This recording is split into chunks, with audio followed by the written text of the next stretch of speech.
Ash, and I am back with another video, and today I am going down history lane. I'm going to be reacting to the Falklands mini war by Oversimplified. I honestly never heard of this war. Maybe once I start watching it, then maybe I probably, will remember some things, but I honestly don't think I've ever heard of the Falklands war. Yeah, no, I've never heard of it. Comment down below and let me know if you actually or learned about the Falklands War. If you haven't subscribed already, what are you waiting for? Hit that red button so you could be a part of the family. Enough of me talking, y'all. Let's get straight into this reaction. Hi, English Mariner John Strong. Hi, Anthony Carey, 5th Viscount of Falkland. I would very much like for you to go to Chile and locate the wreck of a Spanish treasure ship for me. Okay. Who is... I love Oversimplified. Oversimplified is so hilarious. But who is that? A picture of up at the top in the middle over the fireplace. That is hilarious.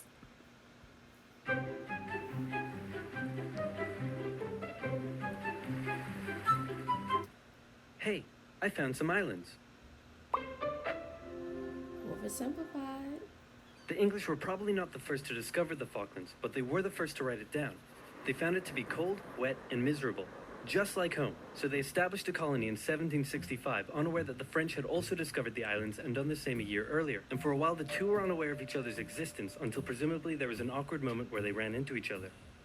Then the Spanish showed up and told the French that a couple hundred years earlier, the Pope drew a line on a map and said all of this belongs to Portugal and all of this belongs to Spain, and that the island was in Spain's territory and they would like the French to hand over their settlement. Now, so basically, the Falklands is basically like an island.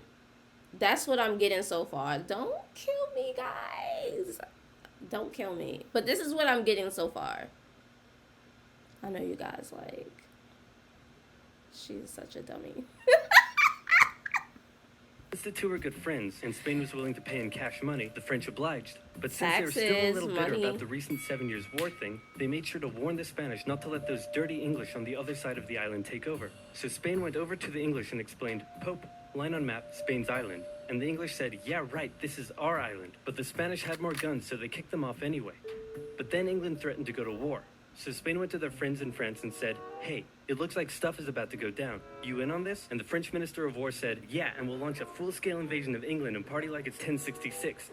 But then King Louis XV said, 1, you're insane, and 2, you're fired. Sorry, Spain, we're not ready for a war right now. So Spain had to give the English their settlement back, saying it's still our island, and the English said, no, it's our island. Then some colonists in North America got a bit rowdy, so the English had to leave their settlement to go focus on that. But they left behind a plaque that said this is totally still our island. So the island was in Spanish hands, but then a French guy, no, not that one, turned on the Spanish, took over most of the country, and captured King Ferdinand VII. And in response, the Spanish colonies in South America started vying for independence. So Spain had a little bit on its hands and also had to leave the islands. And for a couple decades, the islands were left uninhabited except for the penguins, some fishermen, and the gauchos, which are basically like cowboys, but cooler and Spanisher. A merchant from Hamburg living in the now independent United Provinces of the Rio de la Plata heard about the feral cattle roaming the Falklands and thought it would be a good way to make some money.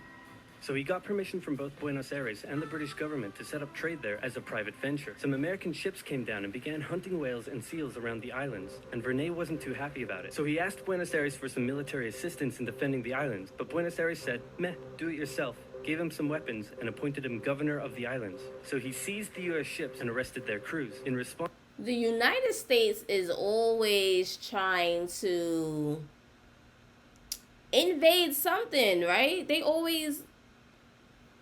This is what it seems like back then. Like, it's like they just always was doing something. Like, could you not just chill? Once two things happened. First, America came down and said, nice settlement you have there. Would be a shame if someone destroyed it. And then they destroyed it. That's crazy. Second, Britain heard Vernet had been appointed governor, meaning the United Provinces, actually now the Argentine Confederation, were officially claiming the islands as theirs. So Britain showed up and said, hey, Didn't you see our plaque? And since they had more guns, they kicked them off the island. And the Wow. Falklands remained firmly in British hands for the next century. They officially became a crown colony in 1840. Port Stanley became the island's capital in 1845. The cattle hides from the island weren't worth much, so they imported sheep from Britain in 1851. 2 world wars came and went, and all this time, the Argentinians never rescinded their claim over the islands. Now it's 1976, and after a couple civil wars, a new brutal military dictatorship sponsored by the US fight against communism has taken control in Argentina. And by 1981, this guy was in power. The economy had been struggling for a long time, and Galtieri had been unable to improve the situation. Now, if you ever find yourself the brutal military leader of a struggling South American country and you start getting into hot water, here's a bit of advice that has been tried and tested throughout the centuries. Start a war to distract everyone from their misery. Galtieri knew how popular he would be if he could finally take back Argentina's last Malvinas from the occupying British. There had been proposals to cut British military spending, and the ice patrol vessel HMS Endurance had been withdrawn from the... It's sad that war has always been like the #1 option. It's sad. area. So the Argentinians assumed the British may not even bother doing anything about the invasion. After easily capturing the largely uninhabited South Georgia island, 600 Argentine troops were sent to the Falklands. The small number of Royal Marines and other British forces stationed there put up a small amount of resistance, but in the end had to surrender to the larger Argentine force. Crowds in Argentina celebrated the news, but they were wrong to assume the British would do nothing, because the person in charge of the United Kingdom at the time was this lady. Thatcher was a somewhat controversial prime minister, but whether you loved her or hated her, there was no denying that she was tough. Like metal.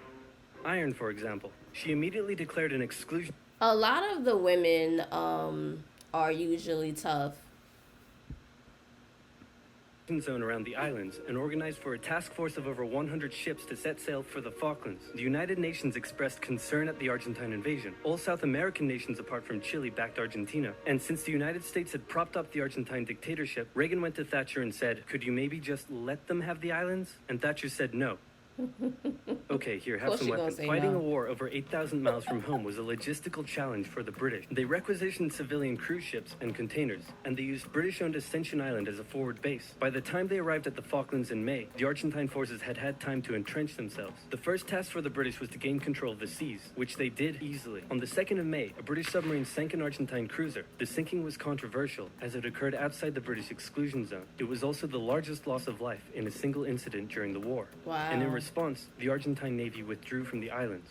The next task for the British was to gain air superiority. While the Argentine Air Force controlled the skies, they were able to inflict considerable damage on the Royal Navy below. Days after the sinking of the General Belgrano, 2 Argentine super étendards carried out a raid on the HMS Sheffield and sank it with an Exocet missile. For weeks, the Argentine Air Force would continue to carry out raids and inflict heavy casualties on the Royal Navy, with British Sea Harriers doing their best to take out as many of the Argentine aircraft as they could. While the battle in the skies raged on, San Carlos was chosen as the best landing site for the British ground forces. An SAS raid took out Argentine defenses on Pebble Island, and the HMS Alacrity sailed through Falkland Sound to flush out any Argentine supply ships. The landings began on May 21st, with Argentine aircraft carrying out full-scale raids on the task force ships taking part in the landing, damaging several and sinking a few. But anti-aircraft cannons and Sea Harriers shot down many of the aircraft in what became a major turning point for air superiority, and a beachhead was successfully formed. Then the ground troops began their movements out of San Carlos, across the north towards Stanley, and south toward the Argentine stronghold at Goose Green. In the following battles, a clear trend emerged. The Argentine conscripts put up a good fight, and with the rough, muddy terrain, the war was by no means easy for the British. But with highly skilled Royal Marine commanders and parachute regiment troops, the British would often find themselves taking on larger numbers of Argentinian soldiers, but would still come out victorious with minimal casualties. The 14-hour-long battle for Goose Green commenced on the night of May 28th. The battle ended in a decisive British victory, with over 900 Argentinians surrendering. Then, with 5,000 reinforcements arriving from the 5th Infantry Brigade, the British started preparing for their final assault on Stanley. In a series of hard-fought battles, they took control of the hills and mountains surrounding the town, as the Argentine forces withdrew, with British ships shelling their positions from offshore. Utterly surrounded, on the 14th of June, the Argentinians surrendered, and the war was over.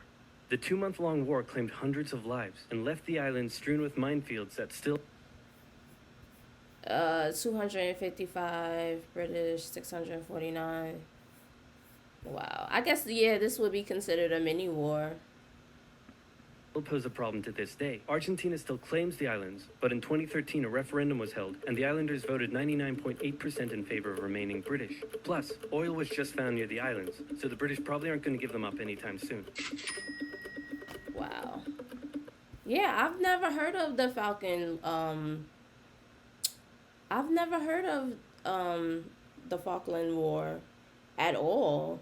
Like, I don't, yeah, no, nope. Comment down below. Let me know if you learned about this specific war in school. I honestly do not remember. I don't know. I don't think that this was ever talked about. There are a lot of things that we did not learn in school, though. There is. But comment down below. Let me know what you guys think. Give your girl a thumbs up.